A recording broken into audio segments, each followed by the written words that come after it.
चलिए next discuss करते हैं हम लोग डिस्क ब्रेक।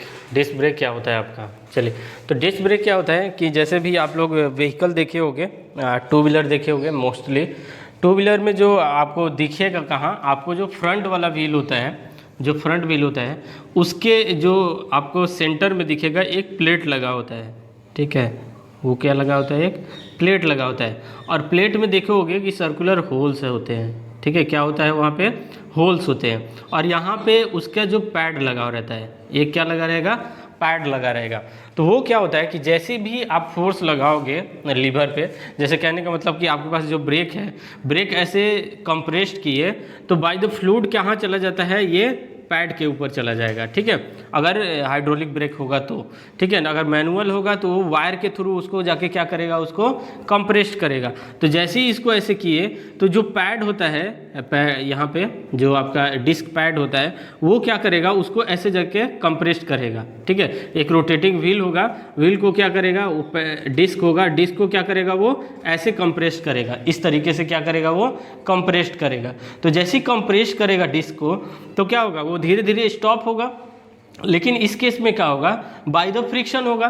तो जो आपको डिस्क होगा, डिस्क के ऊपर बहुत सारे लाइनिंग होते हैं, ध्यान से देखना क्या होता है, उस पर लाइनिंग होता है, इस तरीके का लाइनिंग होगा। वो ही लाइनिंग क्या होगा, आपको फ्रिक्शन जनरेट करता है। क्या करेगा, वो फ्रिक्शन को जनरेट करेगा। और यहाँ पे जो लेदर का शू होगा, लेदर का जो आपका शू है, जो पैड है, पैड क्या करेगा, उसको ऐसे कंप्रेस करेगा। तो जैसी कुछ भी होगा, अगर मान के चलो कोई भी रोटेटिंग बॉडी है, उसको आप रोकोगे तो उसके अंदर एनर्जी होगा, एनर्जी का फिर ट्रांसफॉर्मेशन होगा किसी अदर फॉर्म में। तो क्या होगा कि ये काइनेटिक एनर्जी से घूम रहा है, तो जैसे ही रोकोगे तो वो जो काइनेटिक एनर्जी है वो हीट एनर्जी में कन्वर्ट हो जाता है। क्या होता है, हीट एनर्जी में कन्वर्ट होगा। और जो यहाँ पे होल्स है, ये जो होल दिखाया हूँ मैं, ये जो होल्स है, इसके अंदर क्या होता है, ये होल्स इसीलिए दिया रहता है ताकि जो हीट मिले उसके गैपिंग में स्टोर रहे। ठीक है, जैसे ही वो फिर बाहर जाए उसको रिलीज कर दे। ठीक है, अगर नहीं होगा तो मान के चलो ज़्यादा हीटिंग के कारण आपका जो मेटल है वो वहाँ से थोड़ा थोड़ा रिमूव भी हो सकता है। क्लियर है, इसलिए ये होल्स दिए रहते हैं डिस्क में। ठीक है, क्योंकि वो हीट को कुछ समय के लिए रखे और फिर जैसे ही यहाँ से छोड़े उसको, वो क्या कर दे, उसको बाहर जाके रिलीज कर दे। ठीक है, या फिर बोल सकते हो फॉर द कूलिंग के लिए किया गया है। ठीक है, चलिए तो ये हो गया आपका डिस्क। समझ लिए क्या है, ये डिस्क क्या है, आपका सर्कुलर डिस्क है। ठीक, इसको बोलते हैं हम लोग डिस्क पैड, जो इसको कंप्रेस करता है। चलिए अब देख लेते हैं हम लोग क्या है ये disc brake. in this type of brake a circular disc and flat lining material, क्या होता है, एक flat lining material is attach with disc. जो डिस्क के साथ क्या होता है, एक लाइनिंग मटेरियल होता है, वो क्या करते हैं, अटैच करते हैं। उसी को हम लोग क्या बोलते हैं, डिस्क पैड बोलते हैं। उसको क्या बोलेंगे, डिस्क पैड। जो आपका lining material is also known as, क्या बोलते हैं हम लोग उसको, डिस्क पैड बोलते हैं। और क्या है, when the force is applied on the lever the disc pad compress the rotating disc. ठीक है, ये क्या हो रहा होगा, घूम रहा होगा। ठीक है, जैसे ही आप लीवर के ऊपर फोर्स लगाओगे तो जो कंप्रेस कर देगा इस डिस्क को, और ये क्या हो जाएगा, रुक जाएगा, रिटार्ड करते हैं इसको। ठीक है, disc pad compress the rotating disc and the circular disc attach with the wheel. और ये जो डिस्क होगा ये किससे अटैच रहता है, यहाँ पे जो आपका टायर है वो उसके अटैच रहता है। क्लियर है, तो यही है आपका डिस्क ब्रेक। चलो इसको आप लोग नोट डाउन कर लीजिए। अब हम लोग नेक्स्ट देखेंगे इसके बाद इंटरनल एक्सपांडिंग ब्रेक। नेक्स्ट देखते हैं हम लोग इंटरनल एक्सपांडिंग ब्रेक। तो इंटरनल एक्सपांडिंग ब्रेक क्या होगा, ये इंटरनली एक्सपांड करेगा, यही मीनिंग है इसका। तो देखो कैसे होता है कि जैसे भी आप ब्रेक अप्लाई करते हो, ठीक है, तो ये कैम क्या होता है, यहाँ पे देखो कैम लगा हुआ है, पहले नाम जान लीजिए। ये कैम लगा हुआ है, ये दो शू है आपका, शू के ऊपर क्या है, आपका मटेरियल लगा हुआ है। ठीक है, जो कि क्या होगा, और ये जो ऊपर वाला ब्लैक कलर का दिख रहा है, ठीक है, सर्कुलर, ये आपका रोटेट करता है। इसमें आपका रोटेशन है, जो आरपीएम लिख देता हूँ कुछ भी, ठीक है ना। ये क्या कर रहा है, आपका रेवोल्यूट कर रहा है, यानी कि कुछ आरपीएम से क्या कर रहा है, ये घूम रहा है। जो ब्लैक वाला कलर का क्या है, आपका रिवॉल्व कर रहा है। और इसके ऊपर आपका जो भी है आपका व्हील लगा हुआ है। ठीक है, जो आपका व्हील है इसके ऊपर लगा हुआ है। तो देखो कैसे इंटरनल एक्सपांडिंग होता है कि जैसे ये घूम रहा है, तो जैसे ही आप ब्रेक लगाते हो तो ये जो कैम है, कैम लगा हो, तो कैम का आप लोग पता ही है कैम कैसा दिखता है। तो देखो ये इस टाइप का कैम लगा होता है, ठीक। तो जैसे भी आप कैम को मान के चलिए कि कैम अभी सिंपल रेस्ट पे है, यानी कि कोई इसमें लिफ्ट नहीं हो रहा है। कहने का मतलब कि जैसे ही ये मान के चलो ये यहाँ से ऐसे, तो इस रेडियस पे आपका यहाँ पे रहता है। जब आप फोर्स अप्लाई नहीं करते तो मान के चलो यहाँ पे आपका है, ठीक। जो आपका फॉलोवर है वो यहाँ पे है, तो इसको फॉलोवर बोल सकते हैं। ये क्या है, आपका फॉलोवर है। तो जैसे ही ये कैम अप्लाई करोगे तो ये क्या होगा, कैम ऐसे रोटेट हो जाएगा। कैसे हो जाएगा, रोटेट हो जाएगा। तो जैसे ये रोटेट होगा तो इसको ये कैम पूरा इतना रेडियस हो जाएगा, इसका इतना हो जाएगा मैक्सिमम। तो ये कैम यहाँ से यहाँ तक ऐसे करेगा, ठीक है।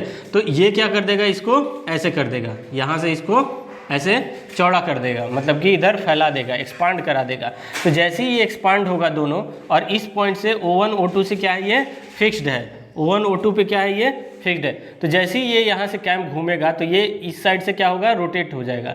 ऐसे रोटेट मतलब कि ऐसे घूम जाएगा। कैम रोटेट हुआ तो ये क्या होगा, ऐसे इस साइड आएगा। तो इंटरनली क्या करेगा, ये एक्सपांड होगा ऐसे, ठीक है। स्प्रिंग के थ्रू कनेक्ट है दोनों साइड, यहाँ फिक्स्ड है और यहाँ स्प्रिंग के थ्रू कनेक्ट है। तो जैसे ही इधर जाएगा तो ये जो लाइनिंग है ये किससे कनेक्ट हो जाएगा, ये जो सर्कुलर डिस्क है ये जो घूम रहा है उससे क्या हो जाएगा, ये अटैच हो जाएगा, ठीक है। ऐसे अटैच होगा तो ये जो है ये धीरे धीरे क्या हो जाएगा, फिर उस टाइम स्टॉप हो जाएगा। क्लियर हुआ बात को। कैम लगा हुआ है, कैम रोटेट होगा तो रोटेट होने के बाद ये दोनों को एक्सपांड करेगा। एक्सपांड होने के कारण ये क्या होगा, आपस में कांटेक्ट में आएंगे। ड्यू टू फ्रिक्शन ये व्हील को क्या कर देगा, रेस्ट में मतलब कि स्टॉप कर देगा। क्लियर। अब देखो क्या होगा कि जैसे ही आप उसको रिलीज करोगे तो फिर से कैम किस पोजीशन पे आ जाएगा, इस पोजीशन पे आएगा। और ये फ्रिक्स जो स्प्रिंग लगा हुआ है उसको क्या कर देगा, इधर की ओर फिर से उसका ओरिजिनल पोजीशन पे ले आएगा। क्लियर हो गया, मैकेनिज्म समझ गया। तो ये कैम है, स्प्रिंग है और ये क्या है, ब्रेक लाइनिंग है। क्लियर। चलिए मैकेनिज्म समझ गए क्या होता है ये। आगे देखिए, an internal expanding brake consist of 2 shoe. इसमें 2 शू लगा रहता है, एक नाम है S1 और दूसरा क्या है आपका S2। 2 शू लगा रहता है। आगे देखिए, the outer surface of the shoe are lined with some friction material. देखो जो outer surface of the shoe, यानी कि ये वाला जो ब्लैक कलर का डार्क कलर किया हूँ इतना दूर तक, यही क्या है आपका कुछ मटेरियल लगा रहता है। कौन सा मटेरियल बोला गया है इसको, फ्रिक्शनल मटेरियल लगा हुआ है, जो कि इस रोटेटिंग व्हील को क्या करेगा, स्टॉप करेगा। क्लियर। आगे देखिए, to increase the coefficient of friction. तो वहाँ पे क्या करता है, अब देखो क्या हो सकता है, coefficient of friction to bearing away of the metal. तो यहाँ पे क्या होगा, पहले एक चीज़ और ध्यान रखना है कि मान के चलिए बार बार इसके कांटेक्ट में आ रहा है तो ये मटेरियल भी रिमूव हो सकता है। मान के चलिए दोनों हार्ड मटेरियल होगा तो ये अगर इससे कांटेक्ट में आ रहा है, एक रोटेट कर रहा है, आप इसके कांटेक्ट में लेके आ रहे हो तो यहाँ से कुछ मटेरियल भी रिमूव हो सकता है। क्लियर है। तो यहाँ से ऐसा मटेरियल दिया जाता है जो कि एक सॉफ्टर होगा, एक हार्डर होगा। तो ये जो ऊपर वाला मटेरियल होता है वो हार्ड, और शू का क्या जो लेदर होता है, रबर होता है, मिक्सचर होता है, वो इसके कांटेक्ट में आता है। ठीक है।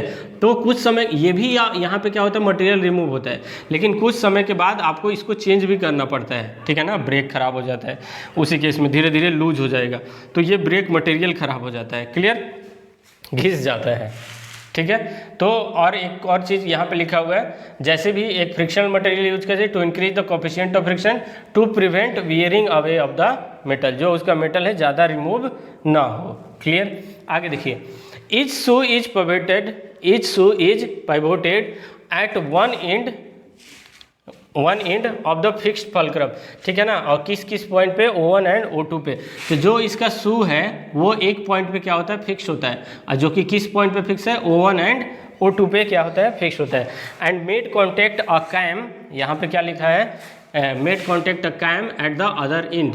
इस एंड पे क्या होता है, आपका कैम लगा रहता है। ठीक है ना, दूसरे एंड पे क्या लगा हुआ है, कैम लगा हुआ है। कैम रोटेट होगा, एक्सपांड करेगा, फिर से कॉन्टैक्ट करेगा एट द अदर एंड। आगे देखिए, the friction between the shoe and the drum produce the braking torque. और यही क्या करेगा, जो फ्रिक्शन आप वहाँ पे हो रहा है वही क्या करेगा, ब्रेकिंग टॉर्क प्रोड्यूस करेगा। Hence reduce the drum, reduce the speed of the drum. ये जो ड्रम है यहाँ पे, इसकी जो स्पीड है उसको क्या कर देगा, धीरे धीरे रिड्यूस कर देगा, कम कर देगा और स्टॉप कर देगा। क्लियर। तो ये है आपका इंटरनल एक्सपांडिंग ब्रेक। ठीक है, चलिए इसको आप लोग नोट डाउन कर लीजिए।